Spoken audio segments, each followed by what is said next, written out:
Hello guys, welcome back to the shed. So today I'm having to check my cordless screwdriver because the battery is no longer functioning as it should. So what I'm going to do is I will open this up. We have one screw in here and I believe the other one is inside this. I'll have to pry this out with a small screwdriver and then check what kind of battery I have to buy for this. So let's start. Okay, so just put your small screwdriver in here and this pops right out and you are presented with one, and this was already exposed, two screwdrivers that are T10, so this is a very small torx. Okay, and now let's open it. Okay guys, so we are presented with this two 1.2 volt NICD batteries, and looking at the length, it's more or less 3.3 centimeters. So I went online and I just ordered two batteries and let's see, I'll park this for a moment, and when we have the batteries I'll come back to this. Okay, so 2 months later I have my batteries. I think they are the right ones from what I remember. I'm not really sure right now, but I guess so. I guess I did my research at the time. So right now what we have to do, we have to remove this solder so that we can remove these batteries. Okay, so just go ahead, connect your soldering iron, and let's start doing it. If there are some special tools to remove solder, but if you heat up your iron pretty well, it's not, this one is not yet hot enough, you are able to heat up the solder and at the same time just pull the connection, and it will come loose, it will come apart. Okay, as you can see, I just heated up this connection here, the solder, it melted, and I just pulled the wires. Okay, for this one it's a small one, I just used a small plier to pull it instead of burning my fingers. So now let's do the same for the other end.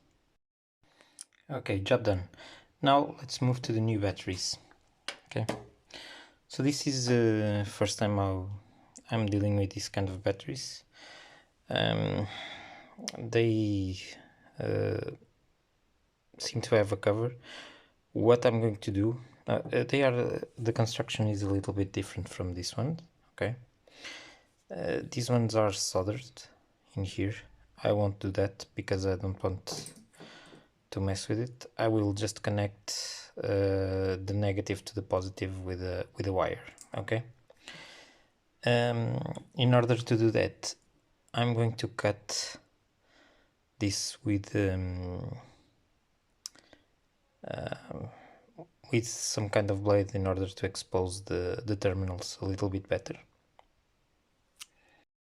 Okay guys, so I've stripped the insulation. Okay, just using this blade.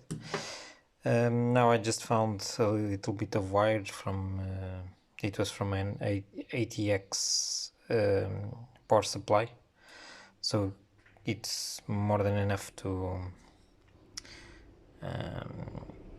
to bridge this, even though I will try to put it together so it's more like a mechanical connection than anything else.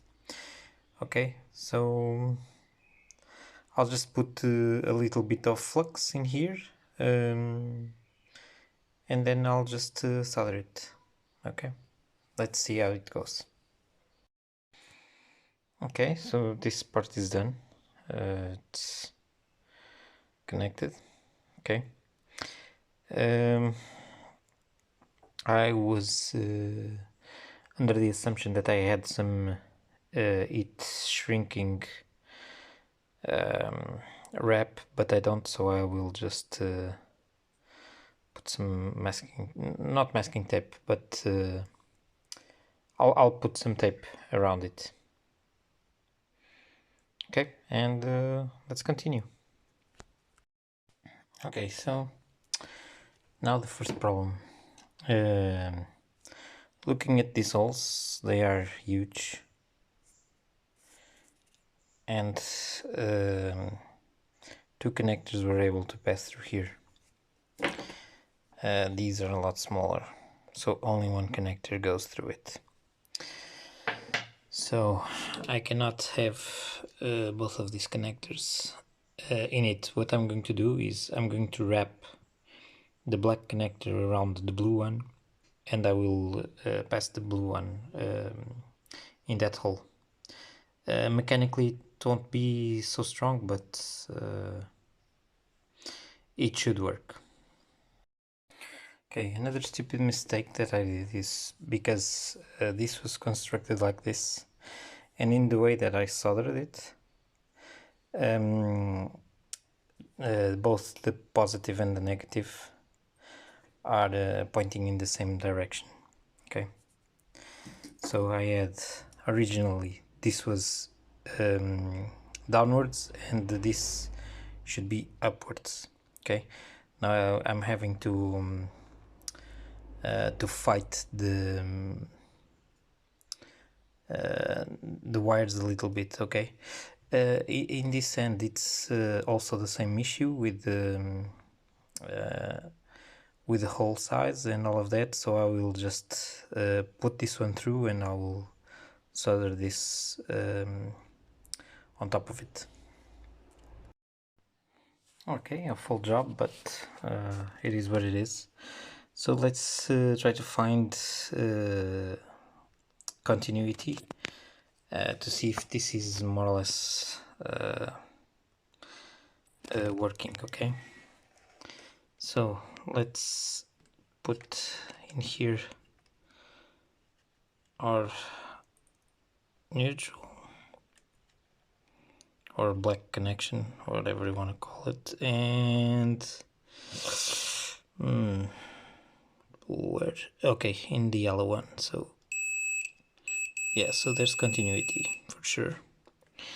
And now where does the blue go?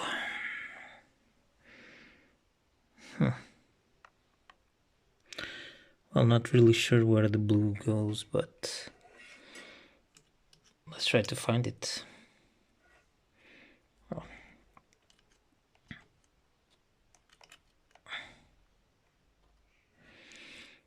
In here I should have a connection, right? Maybe not. Oh, it's working. Okay. Okay, so we have connectivity where we can, where we are able to check. I don't know where it goes in there. I would have to take it apart, but this is a little bit tight and I don't want to do that. So let's assemble, charge it, and test it. Okay, so it was really hard to close the shell. Because of that of how the wiring was. So if I was to do this again, and probably I will have, because mechanically the wires are suffering a little bit of stress, so I'm not sure how this will hold up, but let's see.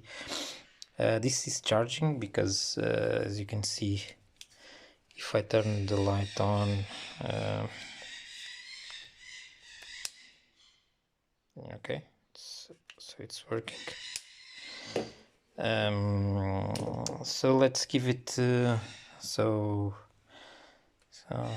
this should take more or less 8 hours to charge. Okay, so 12 hours passed more or less. Let's find something to test this. Okay. Okay, so not the best test, but it is what I found. It should be pretty. It should be enough because previously if I tried to unscrew 2 or 3 bolts, it would lose the charge. Yeah, so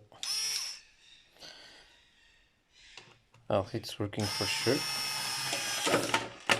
It has some torque.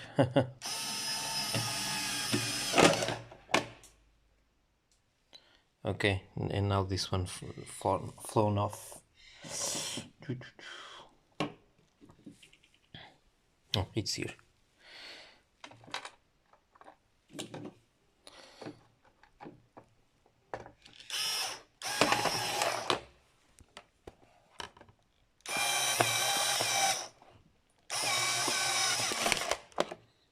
Yeah, it has some torque now. So, job done. Happy with it.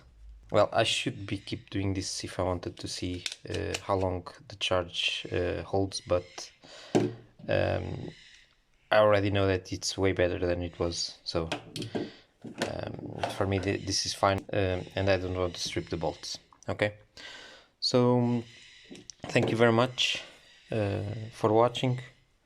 See you next time, guys.